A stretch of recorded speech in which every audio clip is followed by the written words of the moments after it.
Hi everyone, welcome to this FaceHammer YouTube special. We thought we'd record a little bonus video to talk about the Generals Handbook FAQs that dropped yesterday, which basically address some of the books that came out after they'd sort of sent to print the book. We thought we'd do this as a little YouTube chat, really. Yeah, the people have been clamouring for these, haven't they, since the handbook was released. So there's been a lot of chatter online about when we're going to see them. So finally here, so we can have a look at them and see what they're all about. It's quite difficult to discuss things when the cycle is in about 2 weeks after any release. They're going to change anyway.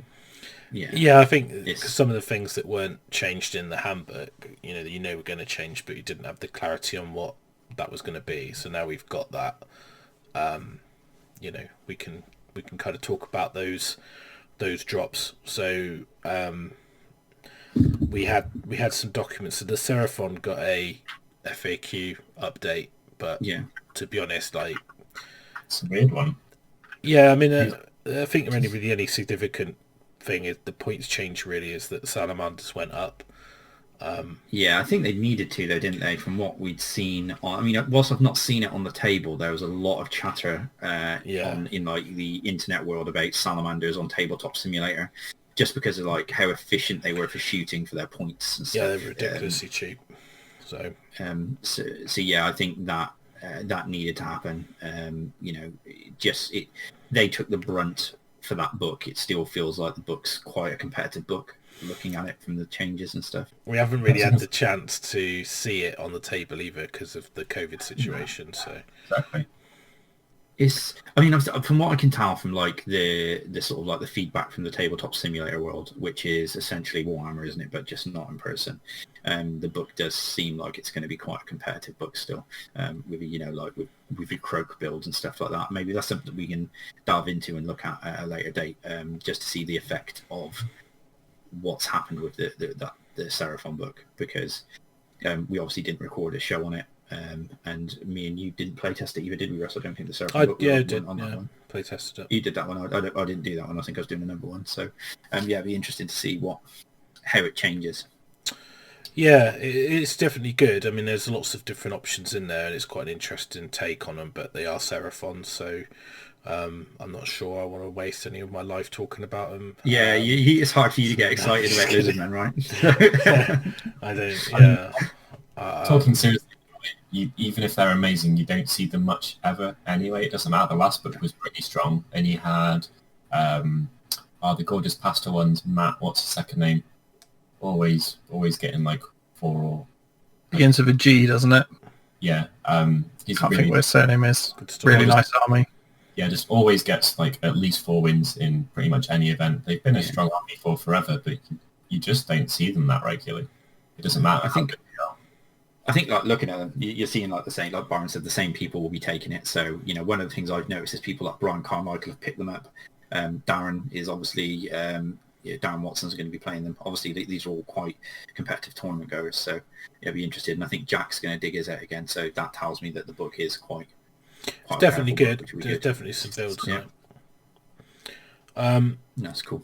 And then the Cities of Sigmar book, there was some changes to Scourge Runner chariots, which is nice because they were cheap. Were people really spamming them? Only because they probably couldn't get the stock, I think. But the Outriders were the thing that needed to go up, not the chariots. Because it beats your Nurgle list. That's just Outrider spam. It's just sad times. I think the Scourge Runners. I didn't actually check them out. How much did they go up by? Just 20, I think. Was it 10? 60 20? to 60 to 80, I think. Oh, 80, yeah, 20 points. One of the things, they're a perfect example of a raw scroll that looks good, and then you remember that it's one thing and it doesn't particularly have a save, and it doesn't particularly do anything in combat, and it's very easy to look at the raw damage stats of a unit, and that's completely different to how it behaves on the table. So I know quite a few people who played, including myself, who played Scourge Runners and who played Shadow Warriors, and they both look better than they perform. The Shadow Warriors are the better of the two there, but having used them myself, I think there's better options, particularly in cities. You can ally in KO if you're in the right. Is it Tempestide? I think it is, isn't it? Tempestide KO, yeah. And if you want to do some rival shooting at range with more than one body, with a better armor save that's more fun and more flexible, there's that there. So I found them somewhat disappointing. The best thing they did was take up space on the table. Yeah, big base, aren't they? So it's like you can block off parts of the tables and stuff. So the if 10 of it, elite infantry went down as well, didn't it? So do you think they're more viable? I mean, I don't really play Order, so I haven't really looked at this, but I know that Executioners, Blackguard, Longbeards, all those went down. I think Executioners have a place still in that. What's the Allegiance, isn't it? Because you can not Allegiance, you can. I can't remember the name of it. I do still think that Executioners, other than the fact that they're one wound elves, have still got a very good profile. Like the mortal wound output, they're very fast. It's just the fact that they weren't effective for their points because the fact they've only got like a 4-up save and they're one wound elves. So. I mean, the great oversight with all of the Dark Elf infantry is if you add up all of the Dark Elf infantry together, you get the profile stats of a greatsword. I'm not sure if you guys are aware of this, but they've got I think great swords are better anyway, aren't they? Oh, way better because they've got like Blackguard plus Executioners plus something else, and they got all of the individual abilities of their scrolls, and they get them all on their one scroll. So if you are going to go for elite infantry builds, you can do it with the Empire troops, free guild, and they get better command abilities. There's more units to add to them. There's faster units that are more viable to add. So I don't think it's going to change anything particularly because obviously points are one thing, but rules are another. Yeah. So do you think do you think as well that like if you're going to take a Cities of Sigmar infantry army, you're just going to take a Phoenix Guard one? Phoenix or how Phoenix Temple. Yeah. Because the Phoenix Temple, the Phoenix Guard's got such a good war scroll. So, you take that in Phoenix Temple and just use the Phoenix Allegiance if you wanted to go down that infantry route. That would be my opinion on it. I don't know if someone could prove us wrong and maybe have Executioners do a really good job or they're great swords. But I feel like if I was doing an infantry army in cities, I'd be looking at the Phoenix Temple as opposed to, I just feel that they're better value still than maybe great swords and Executioners, in my opinion. I think one of the interesting changes was the 20-point drop on steam tanks. So I saw someone who had a whole steam tank army who's basically said because they've got like 8 steam tanks, the fact that they've now got 160 points saved, they basically can have another one, so they've got one extra steam tank in their army. Amazing. So that's cool. These are all outliers. I genuinely, it was needed, and I'm glad that it did happen for the few people who play it, but I don't think it's going to change anything. The dwarves were good anyway, but again, they're an older, less popular troop. The models are awesome, actually, but you don't see that regularly. They're very strong, but they're also slow, and they're dwarves, so it won't make much of a difference to the tournament scene or gaming in general. Should we move on to one that might have a bit more of an impact then? Should we talk about Zinj? Go for it. Oh, yeah. Is it like the change host when it went to 2,800 points, or is it not quite so extreme? Well, horrors went up, I think, 20 points. The big change really is the Gaunt summoners across all variations of Gaunt-y summoners that you could take from slaves and wherever else they hid them away, ever-chosen slaves, everything. They only put 5 horrors on the table when they summon instead of 10 now. It's a big change, right? Which is, it's basically half the wound output. And they're not wizards, are they, either? I don't think, because they have to be 10 models, don't they? Yeah, I think so. So they can't cast now. Yeah, so I don't think that's why people took them, because they wanted it for the bodies, didn't they? It's a force multiplier, though, isn't it? Yeah. With like change host lists and stuff like that. I think I mean, the Gaunt Summoner is pointed quite high for the fact that they're putting 5 horrors on the table, but I think it's probably about right now. Looking at it, it's. Put 10 plague bearers on instead. Yeah. And the actual horrors have gone up, and the flamers have gone up, I believe. So. Yeah, I'm not sure how that affects. I can't remember seeing a change host list that was taken at events, because obviously we didn't really get to see much of that because of COVID and stuff. the GW event. They There was one that they 1-2-3'd, wasn't there? I saw I saw it where they ripped, like, watched it on Warhammer Live where Steve Curtis played a change host with all the flamers, and he just got his OBR got like tabled in a turn basically.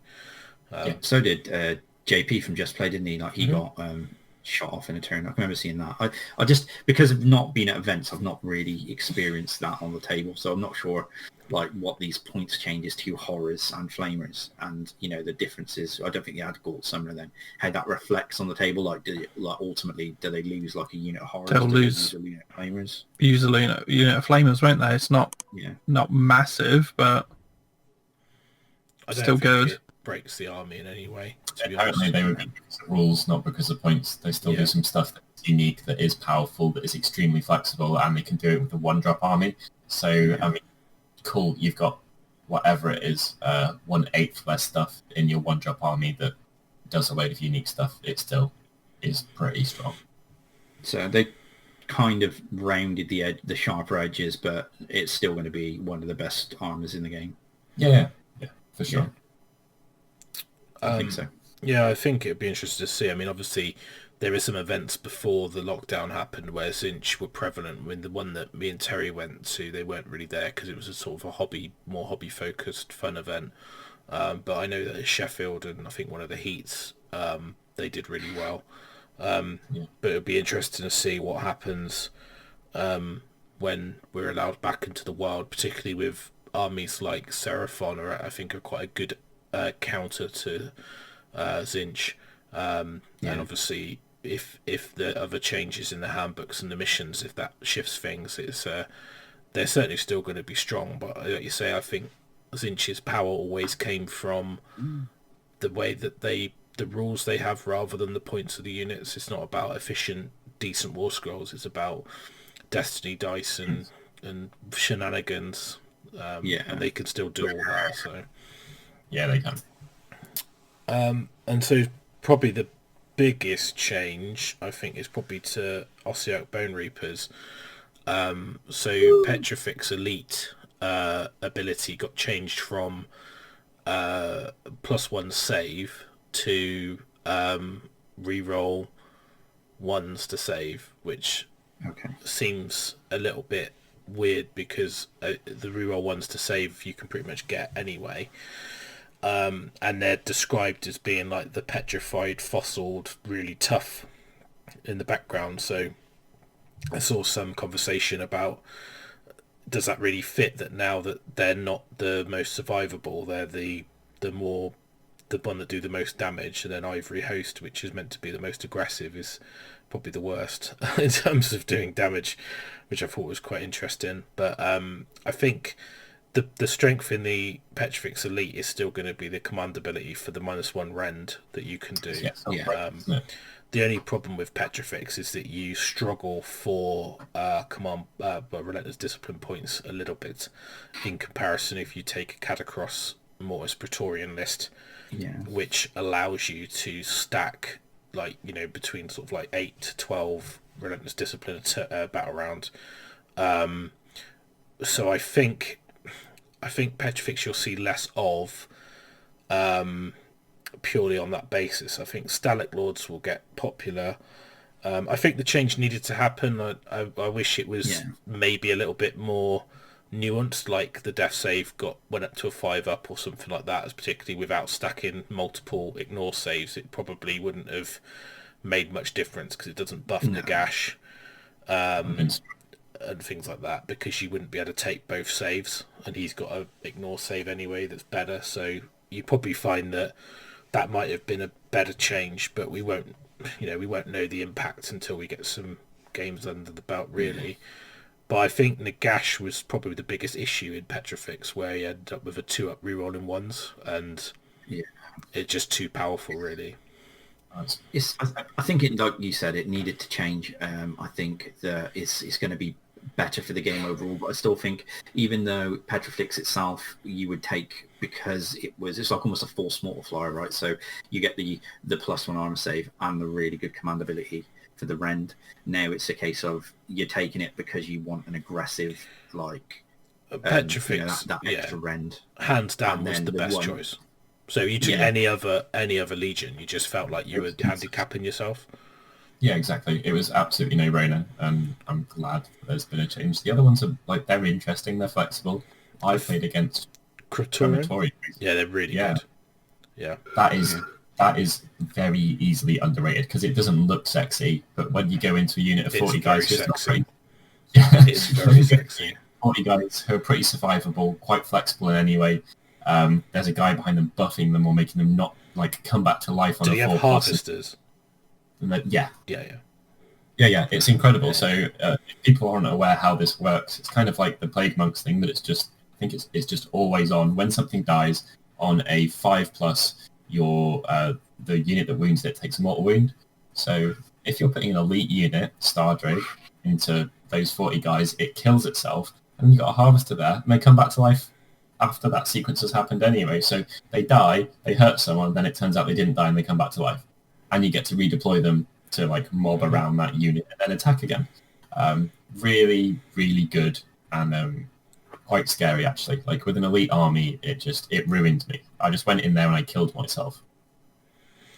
Yeah, the Mortec with the Gothicar Harvester behind in Crematorium is really strong. I think it'd be nice to see some Static Lord lists, with, around the cavalry and the Death Riders and the elite. Now, one of the lists that I was toying around with before all of these changes back in the day was the Trident formation, which looks at Stalkers and Harbingers. Now, in the points update, all the elites have basically come down 20 points. So if you were going to take like 6 Stalkers, that would have been 400 points. It's now 360 points. So if you were going to take, I had in my list 5 units, they've all come down 20. That's 100 points saving, which is okay. I mean, it sounds like a lot, but you can't buy anything in Bone Reapers that's under 130 points. So that's the cheapest unit you can buy, and you can't have allies. So it's sorry. Is it enough to make a difference? Yeah, I mean, it does open up some of the formations a little bit. I think I honestly, when I looked at it and when we were doing the list show, I was trying to think of an OBR list using the elites, and I just ended up writing a list that that was my Mortis Praetorian list with Catacross, because he gives you the +1 save anyway, and he gives you loads of relentless discipline, and he's really good. And then you're like, well, I still get +1 save on my army, which is better. And then you're like, well, sorry? At least he makes sense now a little bit more. Yeah. I mean, it makes sense that he's the go-to over than... I mean, the only issue you've got is that if you want to make Nagash good, it's very difficult to write a Nagash list now. I think you might see a resurgence of... You might look at Null Myriad might be quite good against the anti-magic because of what they do with... you might see those played with Nagash. It's going to be Arkhan's Legion, but Arkhan went up as well, which is a big blow. So he went up 40 points, so it's a pretty big increase. I think with number though, one of the things about that is you spend your relentless discipline to get rid of spells, correct? I think so. You roll it, so you need the relentless discipline. So you should take Nagash. You've got 880 points that doesn't generate any points, really. I think you get 1. So it's like you then have to take a Leech Cavalos, and suddenly you're over 1,000 points to your army for 2 heroes. Then your units are expensive anyway. Then you end up with like 3 units of 10 Mortec Guard. What is quite good, I did write a list before, which was Nagash and Catacross with Immortec Guard.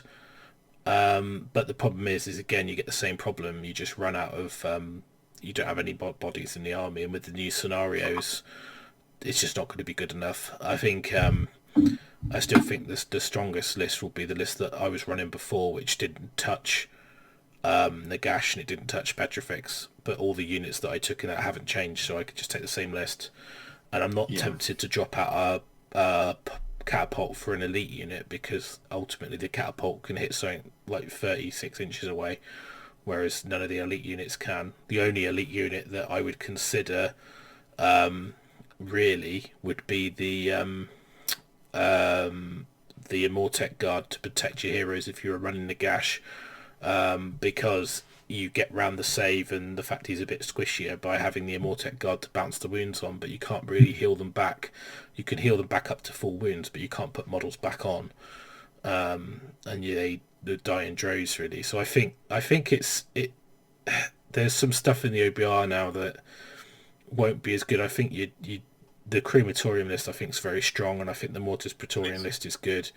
I think there's a Stalit list in there. I don't think you look at Ivory Host or Null Myriad unless you're doing an outside weird army. And Petrifex. I think if you're running Death Riders, Petrifex still might be the choice for the Rend. Even though you'd only get reroll ones to save, but they don't get the command ability to get to do that anyway. So I think it's okay. But yeah, it's interesting. I think it's quite a big. It's quite a big change that you don't normally see, like things like that. It's normally lighter touches than that, but it's a significant change. Yeah. I think there is a side face that have Nagash. You can squeeze in a bit if you're willing to scrimp on additional characters. So I placed a 5-drop no formation list, which was Nagash, Harvester, 5 Horses, 40 Mortex, 20 Mortex. And that it sounds small and you wonder what it does, but it actually does quite a lot. So the horses being able to go off on their own, just as lone rangers with the potential of the extra move is really good. And there was Gravetide in there, and Nagash gets protection, so he can teleport him around and threaten people. And the beauty of the Harvester is you can put that Harvester with those 20 Mortec and just sit it there, and that may as well be 40. And they just get to do their own thing. And his additional Rend adds he's like a backup hero without the hero keyword to that unit. And I found it really difficult to play against, actually. And of course, those guys, if you put the Harvester next to the 40 and they're dying and coming back to life, and there's a 1 in 3 chance that everyone that dies does a mortal wound, they don't even need to attack you. I still think for the points investment, I don't think Nagash does enough. He's 880 points. He doesn't really generate you any Relentless Discipline. He doesn't have a command. He doesn't really do much for your army. You're almost better off just not having him. And if you want access to the whole lore, you're better off probably taking Arcan. Just because he's so squishy now. I know it sounds stupid, but he is fairly easy to kill now. And you just, without the Relentless Discipline, your units become infinitely worse. Yeah. I think it's a very different type of list. It's a less OBR feeling list, but kind of, I mean, that's Nagash is such a big dude anyway. The fact that you can still teleport somewhere by hurting yourself and then do 6 arcane bolts, most of which are going to be doing D3 wounds on something 18 inches away, and then move and then charge, like that backed up by 5 horses, and there's 60 Mortex sitting there with a Harvester next to them. That's still a thing. You struggle to be in multiple places at once, but I think if you're taking Nagash in that list, you have to take the potential to Gravetide yourself and teleport, because it makes your opponent play around more units than you're putting on the table. And I think you have to decide, I'm not going to use I'm not going to look at Relentless Discipline as a thing, because I very rarely have it, so I'm just not going to think about it. And the Harvesters offset the reroll saves because you've got a way of getting models back, so it's okay. But I don't know. Yeah, it might be all right, but I don't think it's the strongest OBR list you could write. But we should probably move on, because I could talk about them for hours. Coming soon, OBR show. So, the Moor tribes, we had the Thunder Tusk drop down, didn't we? Do we think that would make any difference? They're still not Stonehorns. Exactly. I mean, that's really productive answer, but they're still not Stonehorns. I think they have ways of dealing with hordes. If there was a lot of hordes in the game, now that they're dropping in points, maybe there's a list there somewhere. But you might as well just take Stonehorns. I think. Yeah, but Stonehorns batter units as well, so they're just better. Basically. What did Thunder Tusk come down? Like 20, 40? I can't remember how much they came down. About 40, I think. It's more of an efficient war scroll thing, isn't it? So a Stonehorn's a more efficient war scroll, regardless of the Faster, limits. run and charge, Yeah. has an after save, like mount traits are just more effective on them or whatever they're called in that book. Can sit a fightier dude on top. You're giving up a small amount of ranged ability and a relatively insignificant debuff in a small section of the board to have like a vanilla unit that counts as 20 guys that Rex face, like 20 inches away with relative tankiness. It's hard, right? I think the only thing you might take is because the Huskard on Thunder Tusk, I think, has access to prayers, and he can like heal. So you might take him, but I think the list I was running, you're running the formation that forces you to take Stonehorns anyway. So I can't imagine the Thunder Tusk being. I mean, there might be a list in there now around Thunder Tusk and Yetis, but I think it would be more of a hobby list. But I mean, they needed to change because they being the same points as a Stonehorn. It was just completely no brainer. But I don't think it's going to make a new meta if Thunder Tusk appear, but I don't think that was the point. So just a more efficient war scroll, isn't it? The Stonehorn. Yeah. Yetis are still cool. They're still something that catch people out. I've always liked their mechanics. I think they're ace. Yeah, that's why I like Sisters of Slaughter, because they've got that. They really messes with people's heads. Yeah. So War Clans, then we spoke about it on the other show that there's a lot of little adjustments, but it comes out in the wash basically unless you spam hard boys. Correct. Yeah, entirely. You might get into a really annoying situation where you had what felt like a perfect list, regardless of having the hard boys or whatever, and it's just gone 10 points over. That happens a lot in the book. It's a bit unwieldy to build lists in there because there are so many of your units are like 130 points or 160 points or something. Rogue Idols is a thing though. I'm not sure what you think about that one. That was a big change, wasn't it? Going up, so it can't be an ally. I mean, I have strong opinions about this one, but I think it makes absolutely no sense whatsoever. I think it was completely unnecessary, but it made. Was anyone smashing the world up with Rogue Idols? No. Like people were taking one, and if you look at, so Ben Saba was probably playing Bone Splitters at the highest level of anyone in the world before all this stuff kicked off, and he was actually leaning towards, he had one in his list and he was leaning towards taking none. We'll disclaimer that with our limited knowledge because we don't know what the other metas and scenes, and there might be someone in Australia doing really well that we don't know, but from our world, Ben was playing the tits off that army, like incredibly well. He was beating he beat the change host 3 times at the event we just spoke about, I think. I think Idols is one of those things that I found that the difference between taking double Maw Crusher and an Idol and a Maw Crusher was the 40 points, which allowed you to slot in the War Chanter. But the problem is that a Maw Crusher is better than an Idol. So the fact there's only 20 points difference, you're just going to put a Maw Crusher in over an Idol if you play an Iron Jaws or Big War, in my opinion. The Rogue Idol is really cool, and I think it's probably worse for Gloomspite Gits players now because they had a model they can no longer use. So if someone had gone out and bought and painted one, I think they'd be a little bit aggrieved. I know someone who has bought one and painted one, converted it, and used the Loon Shrine head on it as a themed Rogue Idol. Yeah, there's a few people have had pretty cool ones that are no longer usable, but maybe it'll go back. Where it really makes a difference is people taking 2 or more. Obviously you don't encourage spamming in the game, but no one taking the 3 Rogue Idol list out there was at risk of winning any events because you end up with 30 other models in it. And particularly in the new scenarios, because they're not heroes. Exactly. So another reason to take a cabbage over them. I think as it was 380 point model, and it's just the same. It makes no sense whatsoever for them to change, in my opinion. Yeah. So we've seen probably that's it, and then the last changes really was Slaves to Darkness. So lots of changes to Warriors, Marauders, Lord on Kakadrak, Knights and Marauder Horse, and the Demon Rift.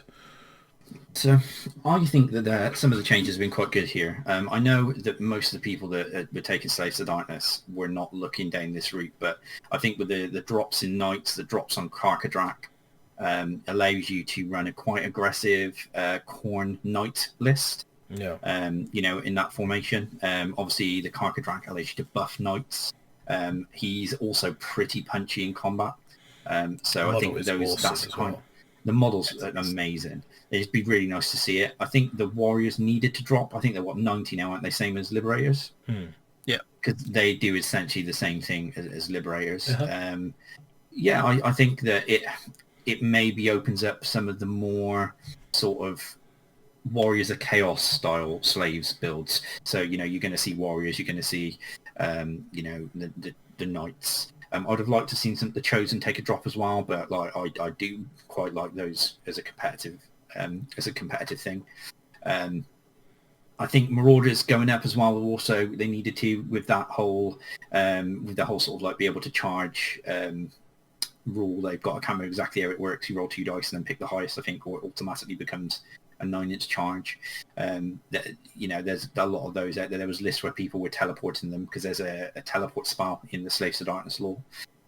They're dropping them 9 inches away and then making a charge in with the Marauders. So them going up stops you being able to spam them, which makes sense. I think the Vanguard came down as well, didn't they? Is anyone going to take them massively yet? It's a huge concession to take that type of an army anyway, wasn't it? I think if you take, I think there's an ever chosen list around Archeon and the Vanguard, but if you're doing that, you're not going to win events. I don't think. I think it just allows you to put a few more. Over the course of that list, you might save yourself enough to get an endless spell in maybe. I still think that maybe Vanguard are a little bit too expensive, but they are essentially, each one is essentially a Stormcast hero if you have it in the right allegiance with the right weapons and stuff. I think it's interesting. That's just my opinion. Whether they become more viable in like Nurgle, Khorne, Slaanesh armies as viable choices. Yeah. I think I saw someone talking about like the efficiency of Demonetto against Marauders or something like that, and about comparing the two point for point. I think, I really like the idea of like sort of Chaos Cultist type models like Acolytes and Zinch and like Marauders and stuff, and especially with the Warcry warbands, there's some cool conversion opportunities, I think, using those models to do Slaanesh type Marauders and things like that. And I really like the aesthetic of a Slaves to Darkness army. I mean, that's why I did that Warriors army back in the day. It was partly inspired by watching Conan and seeing the sort of the beginning when they're sacking all the villages and you've got all the guys doing that, and you're thinking that's a cool look aesthetically. But I think I don't say it's not the best competitive. I know that I did see some people who've been playing Slaves from the handbook allegiance, and they can finally get a battle tome and they're like, yes, we've got a battle tome. So it's nice to see a little bit of love. I mean, it's difficult because there's a lot of stuff that there's probably people going, well, there's loads of units out there that need to be dropped for viability, but then you get the issue that you open up a door that maybe you haven't spotted, and then you suddenly end up with 500 models on the table, and it's difficult to know the balance. So where to go? I mean, I stand by my. I think there's a 1-drop battalion in the Slaves to Darkness book, either Nurgle or Khorne, that you can base around multiple stacking of attacks with the Karkadrak and the Chaos Knights, or multiple damages on 6s to wound if you take Nurgle. That backed up with some chariots, you could have a very fast, like 1-drop, hard-hitting army. I haven't done the maths on it yet, but like in my head I can remember there was a lot of chatter around that initially when we were looking at the book back in the day. Have you thought about using any Slaves units in your Nurgle Terrier? Is it just because they don't have the demon keyword? It's not really worth. You look at them and some of them could have opportunity. There is there was a very popular Nurgle build where you take 120 Marauders and you just keep trying to put Blades of Putrefaction on them because they get +1 to hit in a bigger unit or something in combat. Yeah. With the wording on Blades, obviously because it's an older spell, you can still modify it to 5s, so you can get reroll to hit, and you're just fishing for 5s with 80+ attacks a unit that are auto-charged. Auto-charge, and they'll just absolutely shred any model in the game. I couldn't see a model surviving 40 Marauders in one round of combat when they can do mortals on 5s and they re-roll. So the damage output there is silly. Still a popular thing. People obviously don't have Plague Monks before, but Marauders were just more efficient because you got the better charge and you could fish for the 5+s easier on the blades buff. Still got movement 6 as well, haven't they? They're not a slow unit. No, I mean, and they get +3 from the bell and the wheel, and once they become Nurgle as well. So the problem, like you said, the problem is there's not a lot with demon keyword, so you don't get the other buffs available in your Nurgle army. I would like to take some cool, like Nurgle Knights and things, but you just take more Plague Bearers, I think. They just They don't even have the point rock for point are solid. So Or Plague Drones, even in that list. Yeah, like I'd love to take Plague Drones, but they don't really fit in my Thricefold build. I think if you're doing Thricefold, you're very limited on what your not great and clean 1 points are spent on. Yeah. So in a more traditional Nurgle Taliband list, where you have a great unclean one, you've got tons of points for 2 big units of drones. You get a 9 of drones. It's quite impressive. Bit unwieldy, but it's a lot of wounds. I'm definitely going to play around with that Perscoil Blight Lord of Afflictions, Munificent Wanderer build. I think we'll have a look at that after we get off this call. What do you think of the Demon Rift then, the changes on that? I mean, it went up 30 points. Went up from 50 to 80, I believe. Yeah. It was the standout spell, wasn't it? Chucking it through a spell portal and doing a ton of damage with it. Probably needed a, pretty hefty little chunk on it, which is what it's got. I mean, I can fit it in my Nurgle list as well, so might give it a little play instead of the Untamed Beasts. It still activates via Wizard, doesn't it? So when you're playing against like Lumineth builds and stuff, with living in the world that we are, where Tzeentch is a prevalent force and Lumineth will be a very good, another army that people are going to be taking. I know that you probably wouldn't need to worry about it, but a lot of that Lumineth army is Wizards, so then you can, trigger it on that. So it might be worth maybe considering it for your... Yeah, I know Tom's been playing it, but I think he's binned it off for Pendulum, because Pendulum's just more... It's just a more reliable ability in the Thricefold, because you point blank range of your great and clean ones anyway, so it's really easy to just put a pendulum through someone, get rid of it, put it through them again, get rid of it, put it through them again over a couple of turns. So, and it can't come back on you either, which is why it's such a good good spell, pendulum. But yeah, I mean, Demon Rift, I kind of want to get one and have a little play of it, so it's something to have a look at. Yeah, interesting. But I think that's most the points covered, really, that I think we've covered most of it. So, cool. Obviously we'll wait and see what comes about, in the future from these changes. But I think there wasn't anything groundbreaking really in there. Biggest change I think was probably the Petrifex change. Didn't the Caradron get some point drops on boats and stuff as well? Don't think so. Was that in the handbook? That was the handbook. That was the handbook, yeah. I was going to say, I know there's a lot of talk about frigate spam. Yeah, and they are, I mean, they are, I think, viable if you take lots of frigates. I think particularly in the new missions where you want behemoths, the boats are all basically count as behemoths, so they can capture, and I think you could put heroes. They might struggle a little bit with the leaders, but I think Caradron, they're okay. I think I still need to sit down and really look at that book and digest it, because I haven't really spent the time to go through it, and I've got a KO army that I always think about painting, but I really like it. I think that book's really good. I think it's a very, very, it's like when OBR came out and everyone ignored Ogre Kingdoms. Because OBR was the natural go-to. I think people have slept on KO, and I think it will take... there's something there. It just feels like there's definitely a good couple of lists there that with a good player they could make the most of. It's going to take a lot of playing. I don't think it's going to be a list whatsoever. They're a techy army to play with and probably against. Yeah. I can remember Kieran Harper at the Cub playing Forest with his Tzeentch army, and Kieran just battering him with KO.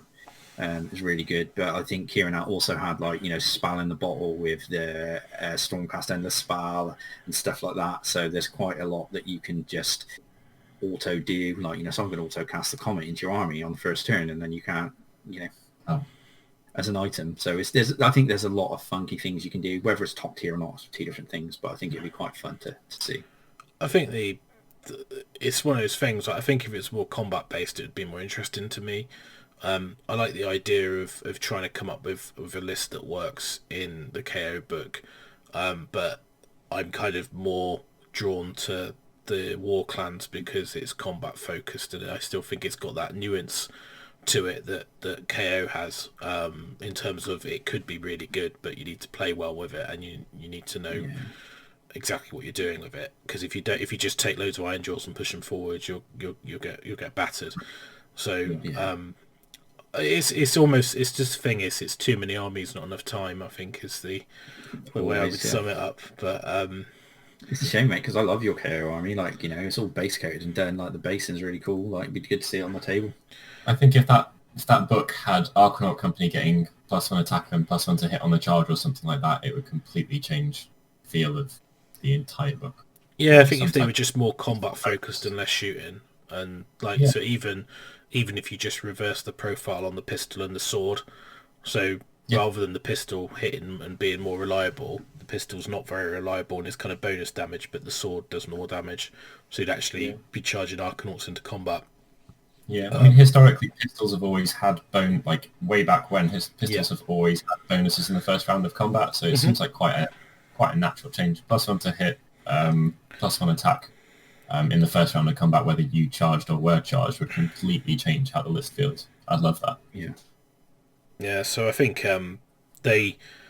for me, it's too shooting focused for me to really get too excited about, but I think it's one of those things you need to sit down and really read all the rules and look at it, and I think there could be a list in there, but certainly not something I'm looking at the moment.